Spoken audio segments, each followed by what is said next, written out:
My husband and his affair partner died in a car accident, leaving behind their 2 kids. Now everyone expects me to take them in and raise them as my own like a good mom should. My husband of 23 years had an affair with a 20-year-old girl starting in 2020. I found out this year when his affair partner gave birth to twin boys in March. Obviously, we were going to divorce.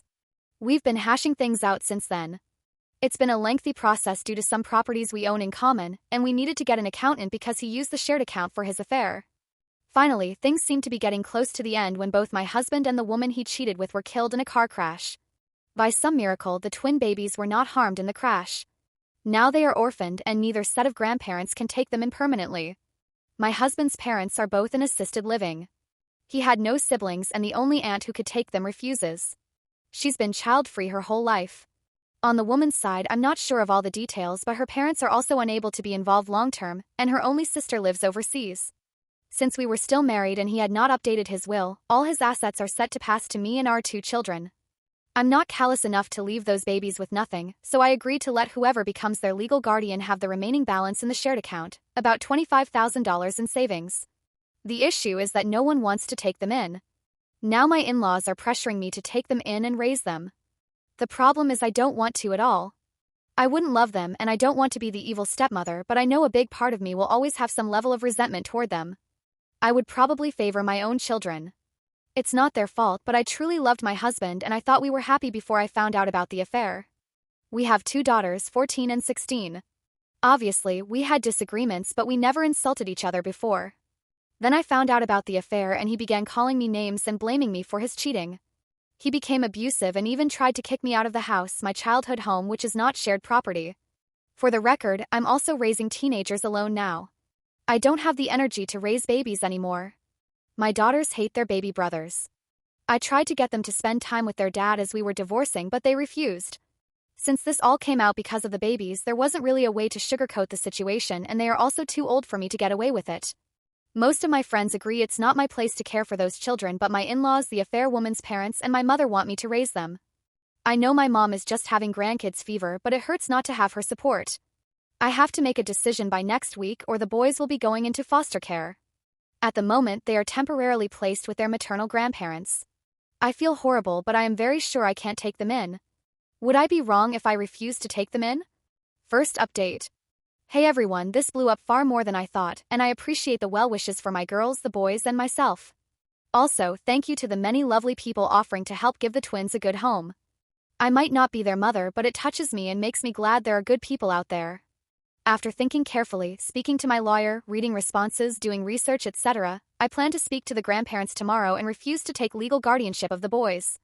I will let them know the usernames of people who offered to me for private adoptions or fostering, but my daughters are my priority.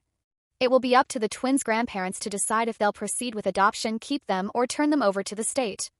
I wish I had the mental capacity to be the person to do this, but I have 2 girls who are going through a lot and they need my full attention. I'll also be talking to the lawyers to figure out if the boys have any inheritance claim properly. If they do, I'll separate it and leave it to the lawyers to do what they need to do for them to have access when it's best. If they don't, I'll find a way to ensure they have access to the $25,000 I was going to give them from the beginning. I won't do more, however. My moral compass might be biased, but I don't believe I'm obligated morally or legally to do more than what the law says. I can't help everyone, and I shouldn't have to. I have 2 girls who lost their father, 2 girls who need therapy, 2 girls who are just about to go to college. They've gone through enough without seeing their mother favor the children of their father's mistress. Second update. As I mentioned 2 nights ago, I went yesterday to speak to the twins' grandparents. I explained my position and refused to take guardianship of the boys. My mother-in-law almost slapped me when I said that, but thankfully this was all done in a public place and my father-in-law stopped her. The maternal grandparents kept pleading for me to raise them since they didn't want to lose them. I kept saying no, and when they called me selfish, I lost it. I told them to their faces that the only selfish people in this mess were them and their son and daughter. Their son, my husband, for cheating and then making the divorce hell for me and my girls. Their daughter because she was a I used another word, who went after a married man twice her age. I told them if I heard from them again, I would request a cease and desist. I also informed my parents-in-law that they won't have access to my daughters for the foreseeable future. We were at a restaurant, but I didn't stay for the meal. I also sent an email to my lawyer so he can ensure CPS and any agency involved in the welfare of the twins is aware that I'm not going to be their guardian or be involved. Then I sent an email to my in-laws with all the usernames and websites from people here on Reddit who have offered to do interviews for the twins' adoption. I won't be involved beyond this point. So please, as lovely as it is, I can't help you if you are interested in the boys. Yesterday was the end of my involvement. As for why my in-laws won't see my girls, I spoke to my daughters and decided to find out more about their thoughts before I went to meet the grandparents.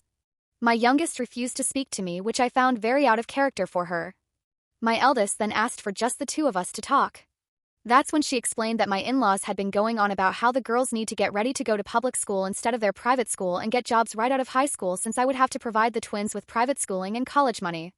Apparently, they were also told to start moving their stuff to share a room. My girls have separate rooms since the twins need more space. This was not known to me, mostly because that would never happen. Apparently, my in-laws have been basically bullying the girls because the babies take priority. Yeah, that's not happening. I told the girls that their grandparents have no say in where they go to school, their college funds, or how the rooms are set in our house. I also said I do agree they could use a part-time job during college and maybe a scholarship, but their tuition will be paid. I told them not to blame the babies for the stupidity of the adults. They told me they understand, but they still don't want to interact with their brothers for now. That for now part gives me hope they'll get through things. For now, we're going to make some changes in the house. The girls and I both don't like that there's still an office space that my husband used. We're going to make it into a gaming room for all of us. I plan to take down some pictures that have my husband in them and put them in albums for the girls. We just want to make the house more ours. For those wondering why my girls want nothing to do with their father, my daughters were the ones who discovered the affair and told me when my husband took them to meet the twins at the hospital. He had asked them to keep it a secret, but my girls told me. After that, my husband began treating them horribly too. He burned all bridges with the girls. Third update. I spoke to a lawyer on Monday. The boys have no inheritance claim until a DNA test is done. After that, their only claim will be against my in-laws. The shared account is not considered my husband's individual property, so it's mine. The same goes for the lake house. Since he had a personal savings account and a life insurance policy which went to his parents, that will be the only thing the boys could claim. Obviously, this could change if it goes to trial. But the lawyer told me that with how little my husband left my girls and me, there's very little chance a judge will demand our assets. The lawyer also recommended that I completely end the idea of sharing any money with the boys. That could be used against me to claim I'm taking financial responsibility for them and should be considered their guardian. I'm dividing the money from the shared account for my daughter's college tuition. I'm still unsure if I'll sell the lake house or not, but neither the girls nor I are attached to it. Now please leave me alone about the boys' inheritance. Sad as it is, my husband messed everything up for his children. I'm not responsible for them, nor do I have to sacrifice my assets to set them up for a better life. Fourth update. There's some good news and some annoying news.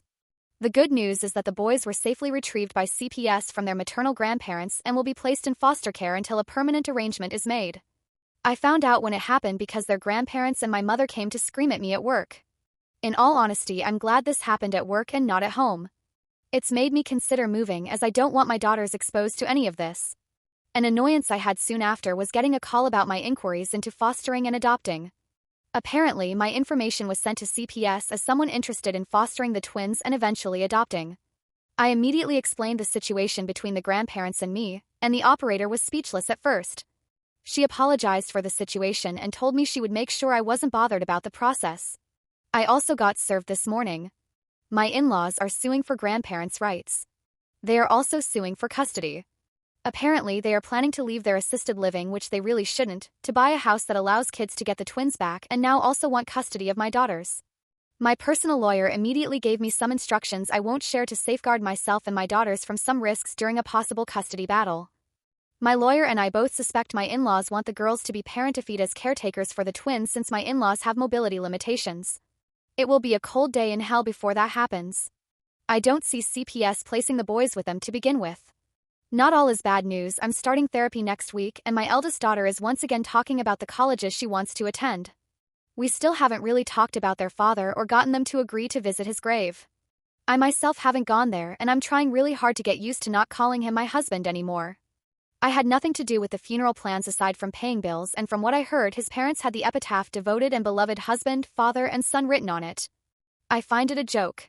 I know it's bad to hold on to so much anger and resentment, but as soon as I have time I plan to change his tombstone to remove husband and father. It might sound petty, but I refuse to speak well of a cheater and abuser just because he's dead. My daughters deserved better, and so did I.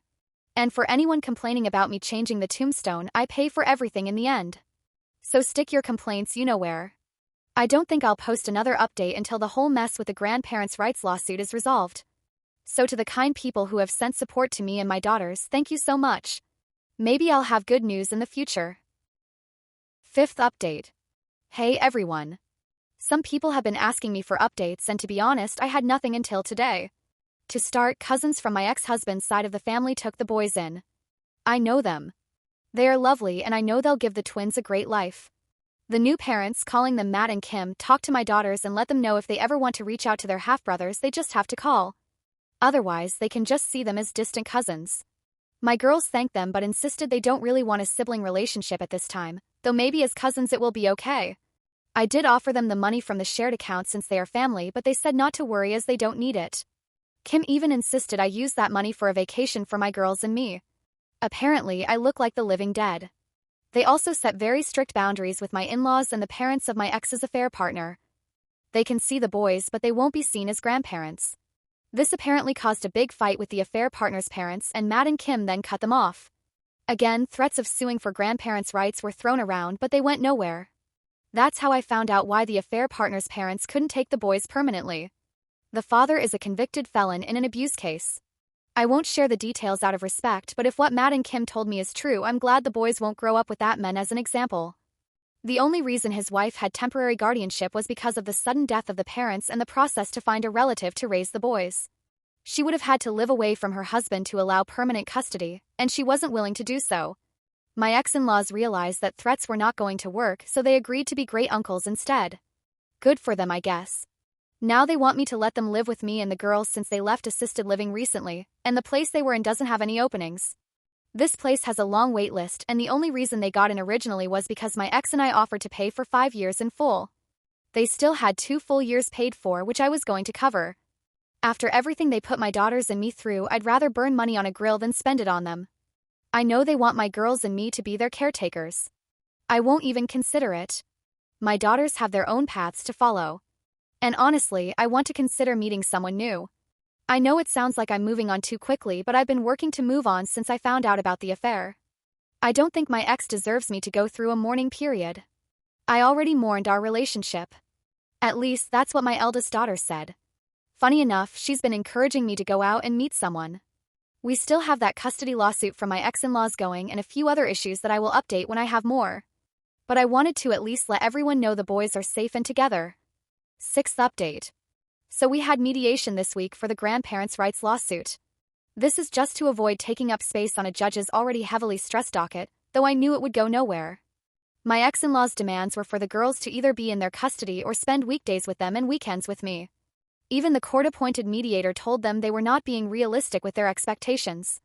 My lawyer and I had only one offer and were not willing to negotiate. They will see my daughters only if they want to and when they want to. The mediator also thought we were being unfair. That's when a detail came out. My ex-in-laws had claimed my daughters are 6 and 4, a whole decade younger than they really are, to the mediator. I provided him with birth certificates as well as showed him a picture of the girls. The mediator shook his head and said he couldn't help in this case. My daughters are too old for grandparents' rights to even be considered. He will send a recommendation for the grandparents' rights lawsuit to be dropped, but the custody one will still be going since neither my ex-in-laws nor I agree on custody. I refuse to give them any legal control over my daughters. They are now also demanding I make them the legal guardians if I happen to pass away. That'll never happen. On some strange news, I met the sister of my ex's affair partner. She brought some items to my house that she knew had to be stolen from me. These are things that were supposed to be in storage: my wedding dress, an old jewelry box that had a picture of my grandparents, some of my coats that are a bit pricey, shoes, and what creeped me out the most, copies of my personal documents, passport, IDs, etc. The sister told me she was cleaning up their place when she found my property and used the address shown in the documents. She was rather nice and apologized for her parents and sister. I did ask her why she refused to take the twins, and she told me that she did because she was tired of being the emergency plan for her family. She didn't say more, and I didn't think it was right to ask her. She knew they were my items because apparently the affair partner had bragged about my ex-husband giving her these items, except for the documents. She has no idea what's going on with that, but she didn't want anything to do with identity theft. She did bring some things that weren't mine and I let her know, so I only kept my property. I told my lawyer about the IDs issue and he helped me get my credit frozen. I'll be getting new IDs and passports. We did report the possible identity theft to the police, so we had the report in case my personal information was used for something illegal or to put me in any trouble. I didn't know one could make a report on a dead person, but apparently this happens more often than I imagined.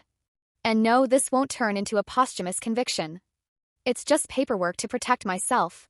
And a last funny note, I am planning to burn that wedding dress and make s'mores over the fire. Call me petty, but I don't care. 7th update, 1 month later. I can't believe I ever had to make a post about my mother, but here we are.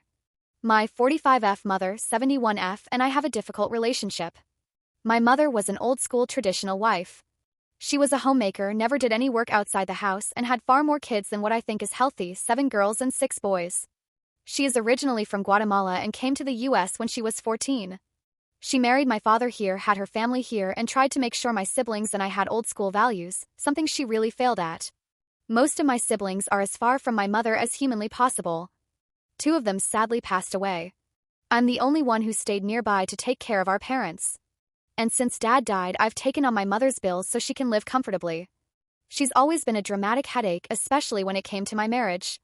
She babied my husband and always took his side. I only wanted 1 kid, but my husband wanted as many as biologically possible. He had told me he also only wanted 1 when we talked about marriage. My mother helped him mess with my birth control, so I got pregnant with my youngest. I don't regret my youngest daughter, but after she was born I secretly had my tubes tied. My mother always berated me for being faulty since I only had 2 children. That's not even counting how she berated me for marrying old. I married at 22. She married at 16. My husband was 49 when he died in a car crash recently. We shared 2 daughters, 14 and 16. He was also having an affair with a girl since 2020. The girl was 24 when she died together. They had twin boys earlier this year who thankfully survived the crash. My daughters found out about the affair first when their father took them to the hospital to meet the babies and told the girls to keep it a secret from me. They didn't, and my husband became abusive toward them and me. We were in the process of divorcing when he died. When my husband's affair came out, my mother blamed me. She said it was because I was a working woman who didn't please her husband, that I didn't give him enough children, that I wasn't pretty anymore. I'm not going to say I'm super attractive, but I think I look good for my age. I've kept my weight well enough and I look relatively young. But no, according to my dear mother, I wasn't good enough for my husband, who needed a girl closer in age to our daughters than to him. She was also among those angry at me for refusing to adopt my husband's affair children. Her newest crazy is that she's trying to find husbands for my daughters, mainly focused on my eldest. This insane plan started this week when my eldest came out to us. I had an idea, and I'm happy she felt comfortable enough in this massive mess we're in to still tell me and her sister. My daughter also decided to tell my mother. My mother just ended the call. Then she called me to scream about how confused and sick my daughter is. She's linked me to conversion camps, psychologists who claim homosexuality is a sickness, political articles, etc. She even wanted to see about doing an exorcism. I told her to stop it or she would be in no contact with my in-laws. She stopped for literally 24 hours. The next thing I get is a Facebook message from a man in his mid-20s asking if it was true that I was looking to marry off my 16-year-old daughter. I told him he was sick and blocked him. I got 6 more through the night. Then my mother called saying she found husband prospects for my girls, my high school girls. Angry has been an understatement. She even gave some of these men my daughter's cell phone numbers. We're all getting new phone numbers tomorrow, and I had the girls set their social media to private. I don't know what part of the brain is broken in my mother's mind. I had the girls block their grandmother on everything, and I'm stopping payments for anything my mother needs. I know I need to call the cops. I just never thought I would need to call the cops on my own mother. It's been only 2 weeks since I had to cut off my in-laws. I'm just exhausted. And please do not think this is a normal Hispanic thing. It's not. My aunts are amazing women. Most of them are also homemakers. They are actually on my side about cutting off my mother and calling the cops. They even suggested my daughters and I move closer to them in another state. This is just my mother being insane. 8th update. We went to the police today and they took all the information I had. The officer we spoke with was incredible and immediately helped my lawyer with everything needed for a temporary restraining order. We'll be filing it this week and hopefully getting it within the month. After that, we'll focus on a permanent restraining order. This is against my mother and any third parties acting on her behalf. The officer was also kind enough to offer to check on us and our house at least once a day. The school has also been notified of the situation, and one of my brothers is going to come live with my daughters and me until we decide if/where/when we move. I can't just up and pack everything since I still have a job and my girls are in the middle of the school year. For now we're safe and my girls have new phone numbers. 9th update. Some good news came out today regarding my mother. As of November 2024, she will be on her own financially. There's also an investigation into her regarding what she tried to do to my daughters, and a very old investigation has been reopened about a family matter I can't really speak on for the time being. Because of the charges against my mother, we might get an expedited restraining order since minors are involved. Fingers crossed. The restraining order will also keep some others from contacting me, mainly in-laws. In other news, after talking to my daughters, the three of us agree that we don't really like our house anymore. It makes me a bit sad because it was my childhood home and a gift from my dad, but the reality is there's too much baggage. I look at some places and it feels like the ghost of my husband's infidelity is everywhere. My girls don't like that we're so close to their grandparents, and my brother, who's moved in with us, has been very blunt about the fact that the house is just not worth the stress. So as painful as it is, I'm planning to do some repairs and either sell or rent it out. My brother will also continue living with us after we move. Not sure if it's a forever situation, but he's a good support for my eldest daughter when it comes to LGBTQ+ matters. I have to admit I know the bare facts. While my brother is gay and came out almost 30 years ago, he's been a fountain of advice about resources and has given her guidance, especially after my mother's stunt. My youngest has also started to do better. She's back to talking as usual and seems less scared about going out. She's been very excited about looking for a new house with me. She wants the perfect yard, so we'll see what we can find. My job offered a transfer out of state, also an international transfer, but that one is more likely a no for me. So a new beginning will do us good. That's all I've got. Not so much actual updates as settling my mind on some decisions after reading advice here and talking it through with people in my life. As of November, I'm officially refusing to acknowledge my mother.